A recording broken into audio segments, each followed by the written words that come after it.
What's up guys, this is Masi. Welcome to my channel. In this video I want to show you how to name this organic compound. So as you see here we have hydroxyl group, so it means that we are dealing with an alcohol.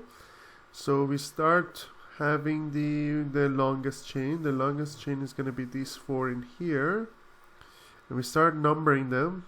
We need to start from this side because that's closer to hydroxyl. So it's going to be 1, 2, 3, and 4. Then we have 1 bromo, alphabetic order. 1 bromo, 3 and 3 dimethyl